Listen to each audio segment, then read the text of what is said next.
En 2003, on avait affaire à 2 semaines, voire 3 semaines de canicule. Là, à la fin de la semaine, ce sera terminé. Donc je pense que le gouvernement en fait beaucoup trop. On a une communication hystérique qui vise à faire peur aux Français, qui à mon avis va dans le mauvais sens. Moi, je préférais que le gouvernement s'intéresse à d'autres sujets qui sont beaucoup plus importants, comme le réchauffement islamiste à la piscine de Grenoble, avec cette invasion de autre Burkini, question, je voudrais avancer qui là pour le coup est un vrai danger pour la République et pour notre laïcité.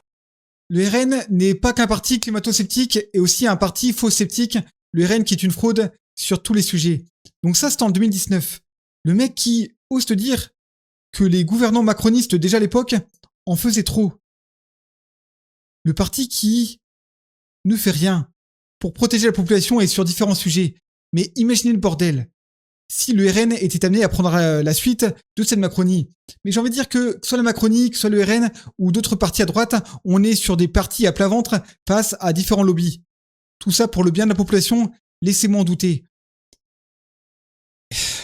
Alors, t'auras beau mettre face aux électeurs du RN un plateau avec les votes du RN au Parlement européen ou à l'Assemblée qui, évidemment, ne vise pas à protéger les Français sur la question du pouvoir d'achat, sur les questions du climat, et sur tous les sujets, j'ai envie de dire. Et j'ai envie de dire que même pas. T'as même pas besoin de ça. T'as juste à écouter Odoul ou d'autres individus du RN parler. L'imposture est tellement grande. Bah écoutez... Est-ce que vous croyez les experts maintenant sur le réchauffement climatique? Est-ce que vous avez fait votre révolution écologique au sein du RN et vous dites désormais, il y a un réchauffement climatique, on y croit, on va prendre des mesures pour faire en sorte que nous réduisons les émissions de gaz à effet de serre? Est-ce que ça fait partie désormais des discussions, des débats qu'il y a au sein de votre parti? Nous n'avons jamais été climato-sceptiques. Et d'ailleurs, Marine Le Pen l'avait dit. Vous êtes sûr de... Voilà, donc preuve encore en est, il sait très bien qu'une grande partie de son électorat s'en contre-tartine est-ce que c'est important que Tanguy leur balance de la vérité ou de la fake news? Il s'en fout. Le parti de la post-vérité qui va constamment te dire que les problèmes dans le pays, c'est de la faute des immigrés, on connaît l'affaire. Donc, des diversions organisées aussi par un tas de médias, pour beaucoup bouloriser, qui vont faire l'éloge de ce parti politique bourgeois qui va défendre les intérêts d'une caste bourgeoise et au détriment d'une population. Va défendre une logique politique capitaleuse qui a des conséquences sévères, et on le voit aujourd'hui dans la vie des Français en termes de climat.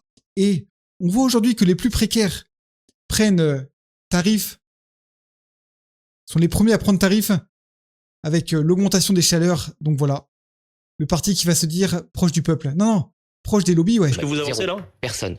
Il n'y a jamais eu de climato-sceptique au Rassemblement national? Non. Ressortir certaines phrases. Vous pouvez ressortir des phrases. Marine Le Pen l'avait expliqué au débat avec Emmanuel Macron. Emmanuel Macron accusait Marine Le Pen d'être climato-sceptique. Elle avait dit devant des millions de Français, je ne suis pas climato-sceptique, mais monsieur Macron, vous êtes climato-hypocrite. C'est qu'on confond le fait qu'on conteste des politiques appelées écologistes qui ne fonctionnent pas. Vous contestez les experts aussi. Mais on ne conteste pas les experts. C'est juste que quand vous ne contestez plus alors. Vous ne contestez plus les experts. Mais on ne conteste pas les experts, monsieur. On conteste des experts qui ont un domaine d'activité et qui à côté peuvent faire de la politique. Voilà, là on est sur le climax du foutage de gueule. Lui, avec ses camarades, qui a soutenu la loi Duplon. Proposée par quel genre de sénateur? On est sur du bon forcing au profit de qui? Et ça va défendre quel genre de politique capitaleuse qui sabote l'agriculture française, véritable, et qui a des conséquences sévères aussi sur le climat. Et quand c'est pas ça, c'est le RN qui va s'opposer à la loi Cadmium, qui est censée protéger les Français face à ce qui est présent dans la bouffe. Un parti qui est proche aujourd'hui de la FNSEA qui a été cajolée par une Macronie que le RN fait semblant de critiquer, mais qui pourtant vote avec eux. Des lois, des mesures au profit du grand capital, au profit de l'agro-industrie et compagnie, bref. Le RN qui se fout ouvertement des Français en 4K, ça continue. Donc déjà, le pays est c'est un sacré embarras. Les Français sont de plus en plus dans la galère sur différents sujets. Et évidemment, avec le RN à la tête du pays, ça va continuer. Mais j'espère pas que ça va arriver. Évidemment, vous l'avez dit, on ne peut que se féliciter de l'activation du plan blanc. Ça, c'est une évidence. En revanche, ce qu'on peut dire, c'est que le papier refuse pas l'encre en France. Le plan blanc, c'est une organisation sur le papier. Après, il faut la confrontation au réel. Je crois que c'est le général Powell qui disait la première opération Tempête du désert, il n'y a aucun plan qui souffre la confrontation au réel. Ben, je vous le dis, il n'y a aucun plan, pas même blanc, qui souffrent la confrontation. Est-ce que vous observez, ce qui remonte du terrain, c'est quoi? C'est qu'il a du mal à se mettre en place, ce plan? Il y a des blocages particuliers? Quels sont-ils? On parle de la réserve sanitaire. La réserve sanitaire, c'est 6 000 soignants disponibles sur les 1 200 000 fonctionnaires aujourd'hui. Et je parle même pas des collègues du secteur privé qui doivent assumer aussi une part des errements de la canicule. De l'autre côté, on vous dit, écoutez, on va rappeler les personnels. Les personnels, ils sont à bout. C'est des gens à qui on fait faire parfois 48 heures, 50 heures par semaine pour revenir, à qui on demande déjà d'annuler leurs vacances alors qu'ils n'en peuvent plus. Vous parliez de chambres à 33 degrés. J'ai des centaines de retours au niveau national qui montrent des chambres à 47,8 degrés. Des soignants qu'on perfuse, dont la température corporelle est à 40,5. C'est-à-dire que leur discernement est altéré et on leur demande de continuer. Et quand on ferme les services, j'ai des exemples, 64 ans et 6 mois pour une infirmière qui bossait dans 48 degrés par jour. Et quand on lui dit on va vous redéployer, on la met où? En médecine aiguë gériatrique. Épuisée qu'elle est déjà. Et on la fait continuer. Et on voudrait que l'hôpital tienne. L'hôpital doit toujours tenir. Mais il va falloir lui rendre un peu à l'hôpital. Parce qu'en attendant, on le fait beaucoup tenir, mais on ne le respecte pas beaucoup. En tout cas, pour ce qui concerne la climatisation, on a appris que le gouvernement avait lâché 100 millions d'euros, qu'il y avait 30 000 climatiseurs qui allaient être donc distribués, prioritairement, évidemment, aux hôpitaux. Sauf que vous dites, une fois qu'on a le climatiseur, c'est pas pour ça que le climatiseur fonctionne. Alors, premièrement, une fois qu'on a le climatiseur, c'est pas pour autant qu'il arrive dans le service où il devrait être. Non, mais c'est-à-dire, il se perd où? Il est détourné? Non, pas du tout. Tout. C'est simplement que tout le monde est mobilisé et qu'il est compliqué de voir arriver un afflux de matériel et de l'installer par des professionnels dédiés. On a raréfié les compétences dans les hôpitaux et donc le déploiement est complexe. Mais outre cela, un certain nombre d'hôpitaux franciliens, mais partout sur le territoire, sont des hôpitaux vétustes, des hôpitaux qui datent des années 70. Les boucles électriques telles qu'elles ont été conçues ne supportent pas la demande énergétique pour brancher des climatiseurs partout. Mais pire que cela... Attendez, vous êtes en train de nous dire que si je viens avec 10 climatiseurs pour équiper votre hôpital, si je les branche, je vais faire péter le réseau électrique? Avec 10, pas de problème. Mais s'il faut en mettre 150, je ne garantis pas que cela tienne. Il y a des hôpitaux aujourd'hui en France qui fonctionnent alors qu'il y a des refus d'exploitation. Ça, c'est le cas dans tous les hôpitaux ou certains hôpitaux? Certains hôpitaux, mais ça n'est pas une somme neutre. Je ne vous parle pas de la portion congrue. Je vous parle d'hôpitaux qui sont parfois réputés, qui ont pignon sur rue. Il y a quelque chose de l'ordre du... Nous n'avons pas su évoluer techniquement. On ne nous a pas donné les moyens d'évoluer techniquement. Et la réalité, c'est qu'aujourd'hui, non, ça ne tient pas. Et 100 millions, mais c'est 1 milliard qu'il faudrait, puisque le prix des climatiseurs a été multiplié par 10 en l'espace de 7 jours, sans que personne ne fasse rien. Les brumisateurs ont été multipliés le prix par 7,5. Des brumisateurs dont on interdit à certains soignants de s'en servir pour eux, alors qu'ils sont à 40 degrés de température, à qui on exige d'acheter des brumisateurs de marques différentes pour être sûr que ces hospitaliers ne viennent pas piller l'hôpital public. Mais quelle honte, quelle indignité, comme dirait l'autre. C'est absolument odieux. Et aujourd'hui, il faudrait que l'hôpital tienne. Il tient parce que les collègues, les agents publics, privés, sur le terrain, ils sont là pour leurs patients. Ils lâchent rien. Ils sont de tous les combats. Mais pour combien de temps? Parce qu'on peut pas maltraiter des gens et leur demander de continuer à tenir. Ça rend fou. Donc on est sur la continuité d'un paquet d'années de saccage des services publics, de mépris des questions climatiques et de mépris évidemment des soignants. Et force à eux. Alors, dans ces temps durs là, il n'y a pas que les anciens qui prennent tarif.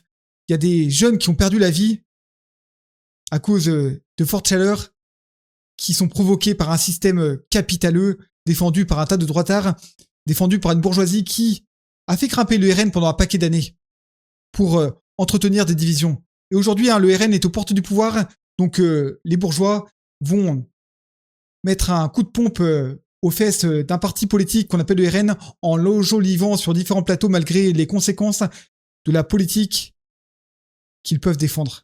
Une politique qui a déjà été défendue depuis un paquet de temps au profit des lobbies et tout ça peut profiter à une caste bourgeoise qui aura les moyens de se protéger contrairement à ce que peut nous dire le bourgeois égoïste de Yann Barthès. On aura des bourgeois qui auront beaucoup plus de moyens pour se protéger des fortes chaleurs de la situation dramatique que connaît le monde aujourd'hui. Ça rend fou de voir et ma lumière a pété un câble en voyant l'imposture que représente cette bourgeoisie représentée par le RN et est parti faire la sieste, mais on va continuer. Le RN est une fraude sur tous les plans et ça devient fatigant de devoir répéter tout le temps la même chose et de voir que ça imprègne pas dans la tête de certains qui vont accepter d'accueillir dans leur tête des conneries racontées sur un tas de plateaux télé, évidemment pour beaucoup bouloriser. Et mettez-moi 5 minutes. 5 minutes. Rien que ça. Le Bardella qui représente ce parti politique, hein, cet imposteur de service, face à Mélenchon.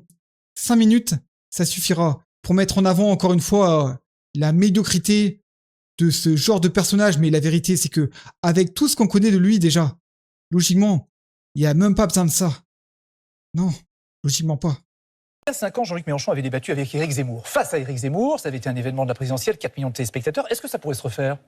Alors, je pense que la nécessité est moindre aujourd'hui. À l'époque, y compris, Jean-Luc Mélenchon l'a fait parce qu'il y avait une bulle médiatique absolument énorme autour de M. Zemmour. C'est plus du tout le cas aujourd'hui. Alors, tiens, parce que ça fait face à qui, alors ? On voyait aujourd'hui, il y a une bulle médiatique autour de M. Bardella. Ce serait intéressant qu'il y ait un débat avec M. Bardella pour représenter les idées d'extrême droite. Je pense qu'il ne le fera pas. Je pense qu'il ne le fera pas parce qu'il n'est pas au point. Oui, il n'est pas au point, son programme n'est pas prêt. Par ailleurs, il raconte à peu près l'inverse du programme défendu par Marine Le Pen ces derniers temps, sur les surprofits, sur tous les sujets. Sur les retraites, par exemple, il dit complètement l'inverse. Donc, ce débat, à mon avis, n'aura pas lieu, en tout cas pas tout de suite. Ce que je dis aussi, c'est que nous sommes en train de mettre à jour à nouveau notre programme, parce que vous savez, c'est perpétuel, que Jean-Luc Mélenchon est prêt à le défendre, y compris face à tous les opposants politiques du champ politique, et en particulier l'extrême droite. En tout cas. Voilà, donc ça fait combien de temps que les bourgeois, par le biais de médias, normalisent l'extrême droite? Et là, quand je parle d'un coup de pompe que la bourgeoisie met dans le fion du RN, c'est pas pour le faire dégager, le RN, mais surtout pour lui donner de l'élan. Voilà, un RN qui a été mis aux portes du pouvoir, donc pourquoi pas le pousser un petit peu, un RN qui défendra les intérêts qui ont été déjà défendus depuis un paquet de temps, avec la Macronie, Flamby avant ça, et le Sarko avant lui. Voilà, donc on est sur la suite logique des choses, un RN qui a souvent été brandi comme épouvantail par certains, pour se faire élire, mais des individus qui se sont fait élire et qui ont défendu exactement les mêmes intérêts que ceux défendus par le RN en termes d'économie, en termes de saccage des services publics et en termes de non-protection des Français et sur beaucoup de sujets.